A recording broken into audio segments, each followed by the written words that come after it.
My ex's mom repeatedly took my toddler from the babysitter claiming grandparent rights. CPS got involved and uncovered a fake CPS report she filed saying I was abusing my own child. Please take a second to hit subscribe and tell us where you're joining from. I'm always touched by how connected this community feels. I should have known something was wrong when my phone started blowing up at 2:47 p.m. on a Tuesday. My babysitter Carol's name flashed across the screen 5 times in a row. My stomach dropped. I was in the middle of a presentation at work, but I excused myself and called back immediately. Tasha, she took her, Carol said, her voice shaking. Who took who? I demanded, already knowing the answer but praying I was wrong. Your ex's mama, Mrs. Patricia. She just showed up, said she had grandparent rights and walked out with Amara. I tried to stop her but she said you gave permission. My blood ran cold. I hadn't spoken to my ex Gerald or his mother in 6 months.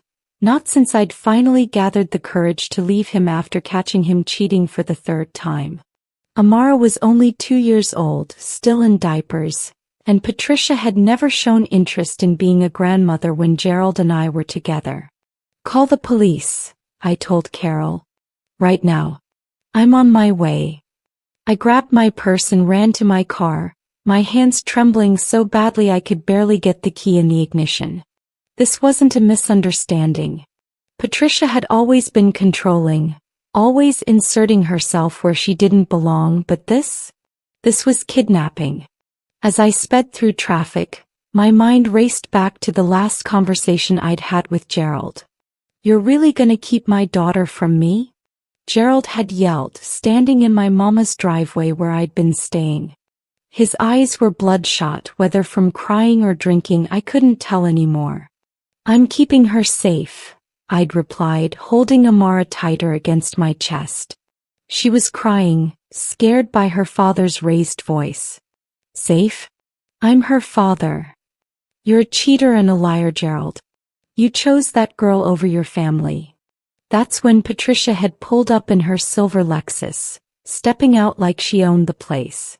Natasha, you need to be reasonable, she'd said in that syrupy sweet voice that made my skin crawl. Gerald made a mistake, but you can't keep a child from her father. That's illegal. What's illegal is him putting his hands on me last month, I'd shot back. Gerald had shoved me during an argument about his latest affair. It wasn't the first time. Patricia's face had hardened. You're a liar. My son would never. Your son is exactly like his father was, I'd said, remembering the stories Gerald's sister told me about their childhood. Patricia's expression turned venomous. You'll regret this, little girl. I promise you that. I'd gotten a restraining order the next week. Against Gerald, not Patricia. Now, racing to Carol's house, I realized that was my first mistake. Officer Rodriguez looked at me with barely concealed skepticism. Ma'am, if she's the child's grandmother, she has no legal rights, I interrupted, slamming the custody papers on his desk. I have sole custody. Gerald hasn't paid child support in 4 months. He's violated the restraining order twice. And his mother just took my baby from my babysitter without permission. Did she threaten anyone? He asked. Did she use force? She doesn't have to threaten anyone. My voice cracked. She took a 2-year-old child who doesn't know her. That's kidnapping. Carol sat beside me, nodding vigorously. I told her no. I said Tasha didn't give permission. She just smiled and said, "We'll see about that," and walked out with the baby. The officer sighed like we were inconveniencing him. Look, family disputes are complicated. Sometimes grandparents don't understand the legal. I want to file charges, I said firmly. Right now. Took 3 hours. 3 hours of filling out forms, giving statements, and watching the clock tick by while my baby was God knows where with a woman who just threatened me 6 months ago. Finally, they agreed to do a welfare check at Patricia's address. But when they got there, the house was empty. No Patricia. No Gerald. No Amara. My phone buzzed. Unknown number. The message was brief. Your daughter is fine. She's where she belongs, with family who actually cares about her. You should have thought about this before you tried to destroy my son's life. We'll be in touch about visitation.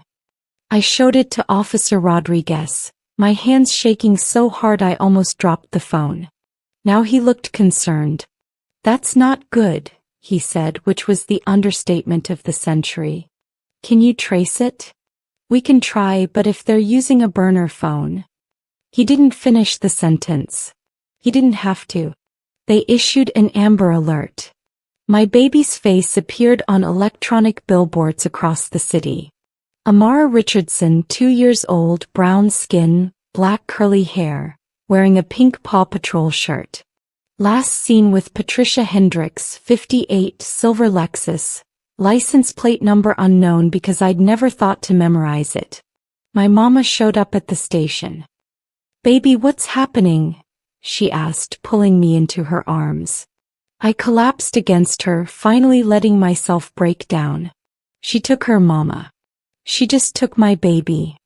My mama's face hardened in a way I'd only seen once before, when my father left us. That woman always thought she was better than everybody. Always thought her son was some kind of prince. She pulled out her phone. I'm calling Pastor Williams. We're getting the whole church to pray and search. At 11 p.m. my phone rang. It was Eleanor, Gerald's younger sister, who'd always been kind to me. Tasha, I just heard. I'm so sorry. Do you know where they are? No, but... She hesitated. Patricia called me earlier. She said some crazy stuff about how you were abusing Amara, how she had to protect her grandbaby. I told her she was insane and she hung up on me. My heart stopped. She said I was abusing Amara? Yeah. She said she had proof that she'd been documenting it for months. Tasha, I swear I don't believe her, but what? She filed a CPS report.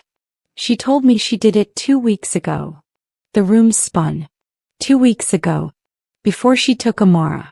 This was premeditated. Eleanor, I need you to help me. Please. I'll try to find out where they went. Gerald hasn't talked to me in months, but I'll call everyone I know. After we hung up, I immediately called CPS. The after-hours line connected me to an on-call worker named Jennifer. I need to know if there's a report filed against me. Natasha Richardson. The sound of typing. Then, yes, there is. It's currently under investigation. Investigation? I was never contacted. The report was filed anonymously on November 3rd. We attempted to reach you at the number provided, but it was disconnected. My old number. The one I'd changed specifically to avoid Gerald's calls. The next morning, 2 CPS workers showed up at my door at 7 a.m. sharp. Janet Morrison and her supervisor, Robert Flores. They weren't smiling. Ms. Richardson, we need to inspect your home and discuss some serious allegations. I let them in, too exhausted to protest. I'd been up all night, calling everyone I knew, posting on social media, begging for help finding Amara. My apartment was modest but clean. A 2-bedroom in a safe neighborhood. Amara's room was full of toys, books, a toddler bed with princess sheets. Janet walked through slowly, taking photos, making notes. The report claims you leave the child unsupervised for extended periods, she said. That you've been seen intoxicated while caring for her. That there are unexplained bruises. That's a lie, I said, fighting to keep my voice steady. All of it. I work 9 to 5 at Morrison Tech. Amara goes to Carol's house every day. I don't drink. I haven't had alcohol since I got pregnant. And any bruises she has are from normal toddler falls. She's 2. She's learning to run. Robert was examining photos on my wall. Who filed the report? I asked. That's confidential, Janet replied. But given the circumstances, your daughter being taken yesterday, we're treating this very seriously. This could be a custody interference situation. It is a custody interference situation. I exploded. My ex's mother kidnapped my child and filed a fake report to cover her tracks. Carol called at 9:30 a.m. Tasha, I got something. My neighbor has a Ring camera that faces my driveway. She sent me the footage from yesterday. My heart pounded. Send it to me. Now. The video was damning, in Patricia's favor at first. It showed her pulling up, getting out, approaching the door. Then the audio kicked in. I'm here to pick up Amara. Patricia's voice was clear. No ma'am, Tasha didn't tell me anyone was picking her up today, Carol responded. I'm her grandmother. I have rights. I need to call Tasha first. That won't be necessary. I spoke to her this morning. She's running late at work and asked me to get the baby. You could see Carol's hesitation. Then Patricia's face hardened. Are you refusing to let me see my granddaughter? Do you know that's against the law in this state? I can have you arrested for grandparent alienation. The legal jargon had worked. Carol, young and scared, had stepped aside. Patricia walked past her into the house. 3 minutes later, she emerged carrying a crying Amara, who was reaching back toward the door, screaming, Carol. Carol. My baby didn't even recognize her. I forwarded the video to Officer Rodriguez, the CPS workers, and my newly hired lawyer, Ms. Simmons. Ms. Simmons called back within the hour. This is gold. She lied to gain access, and the child's distress is obvious. Janet and Robert returned that afternoon with new information. Janet's face was grim. Ms. Richardson, we've reviewed the report filed against you. There are significant inconsistencies. He pulled out a file. The reporter claimed to be a concerned neighbor, but provided details only a family member would know. Your work schedule, your babysitter's name, specific dates and times. They also included photos. Photos. My mouth went dry. She turned her tablet toward me. The photos showed Amara with a bruise on her forehead. I remembered that day she tripped at the playground and hit her head on the slide. I'd taken her to urgent care to be safe. They documented everything. That was an accident, I said. I have medical records. We know, Robert said. We already pulled them. The urgent care doctor noted, injury consistent with reported fall, no concerns for abuse. But whoever filed this report cropped out the date stamp and claimed the bruise was from you hitting her. My hands clenched into fists. It was Patricia. It had to be. The phone number on the report traced back to a burner phone purchased at a gas station 3 weeks ago, Janet continued. The same gas station near Patricia Hendricks's home. We pulled the security footage. It was her. So she planned this, I whispered. She's been planning this for weeks. At midnight, Gerald finally called. Not from an unknown number, from his own phone, drunk and crying. Tasha, I didn't know she was gonna do this. I swear. Where's my daughter, Gerald? She's safe. He's with my mama. But Tasha, you gotta understand, my mama thinks she's helping. She thinks you're a bad mother because of what I told her. My blood turned to ice. What did you tell her? I was angry, okay? After you got the restraining order, after you wouldn't let me see Amara. I told her some stuff. I said you were drinking, that you left Amara alone, that you hit her. I was lying, Tasha. I was just mad, trying to get sympathy. I didn't think she'd actually do anything. I couldn't breathe. You told your mother I was abusing our child? You lied to her to make yourself look better. I'm sorry. I was messed up. Where is she, Gerald? Where's Amara? I don't know. Mama won't tell me. She said it's better if I don't know, that way you can't get it out of me. His voice dropped. She's talking about leaving the state, Tasha. She says she's gonna sue for custody, prove you're unfit. I'm recording this conversation, I said quietly. And I'm forwarding it to the police. Tasha, please. I hung up. My hands were shaking so badly I almost dropped the phone, but I managed to save the recording and send it to everyone who needed it. Police, CPS, my lawyer. Day 3 without Amara. I couldn't eat. Couldn't sleep. I'd taken emergency leave from work. My mama had moved in with me, refusing to leave me alone. The Amber Alert was still active. The police had issued a warrant for Patricia's arrest. CPS had cleared me of all allegations and marked the report as fraudulent. But none of it mattered because I didn't have my baby. I sat in Amara's room, holding her favorite stuffed elephant when my lawyer called. Tasha, we got her. I couldn't speak.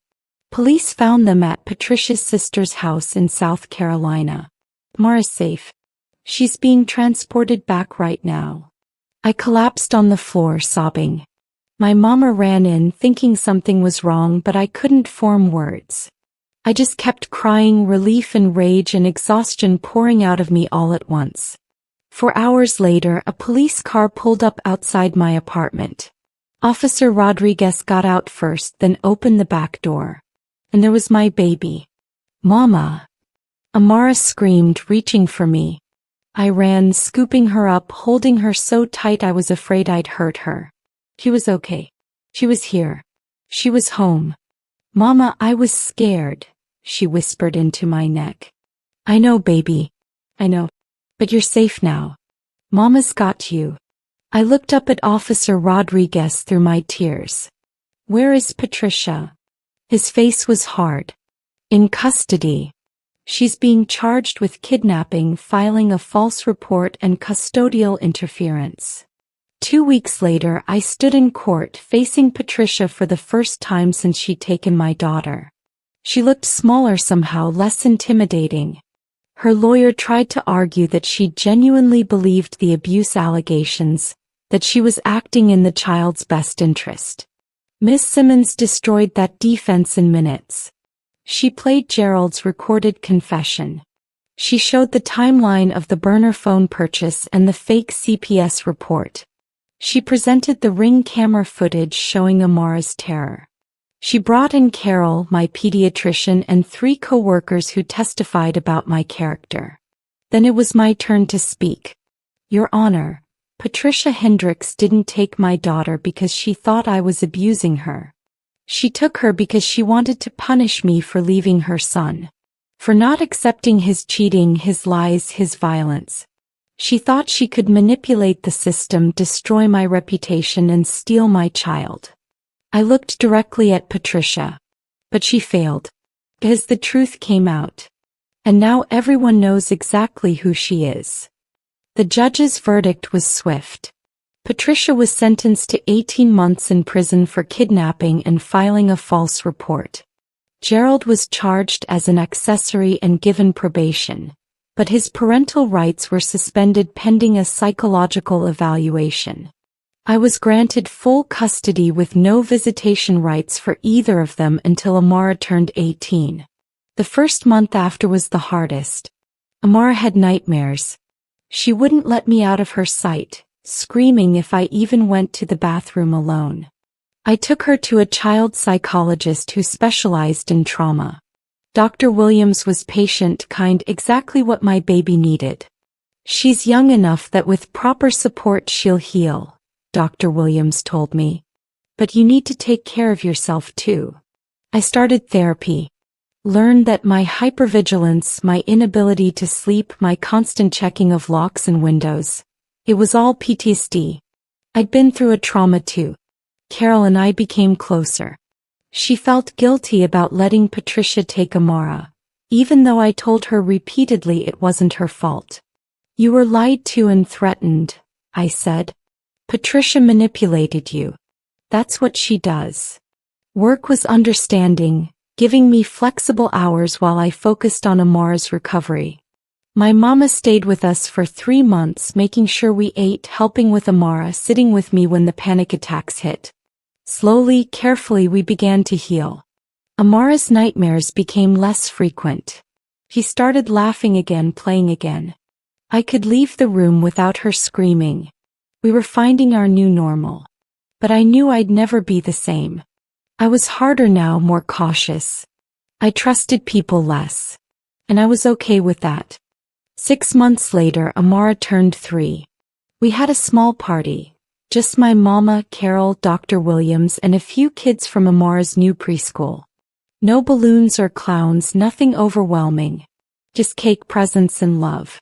As I watched my baby blow out her candles, I thought about how far we'd come. The legal battles were over. Patricia was in prison. Gerald had moved to Atlanta, his calls to explain ignored and blocked. The restraining order was permanent now, ironclad. Eleanor still checked in occasionally, apologizing for her family. I told her she wasn't responsible for their choices. CPS had closed my case with a letter of apology for the stress their investigation caused. Janet Morrison sent flowers with a note. "You're an incredible mother. Never doubt that." I'd started a blog about my experience, helping other mothers dealing with grandparent alienation and false CPS reports. The response was overwhelming. Hundreds of women with similar stories, all feeling alone and powerless. We were building a community, a support network. "Mama, I love you," Amara said, frosting on her face, her smile bright and genuine. "I love you too, baby girl," I replied, pulling her close. "And I'll always protect you. Always." I'd been through hell, but I'd come out stronger. More importantly, my daughter knew she was safe, loved, and protected. That was all that mattered. The trauma would always be part of our story, but it wouldn't define us. We were survivors, fighters, and we were exactly where we belonged, together, home and free.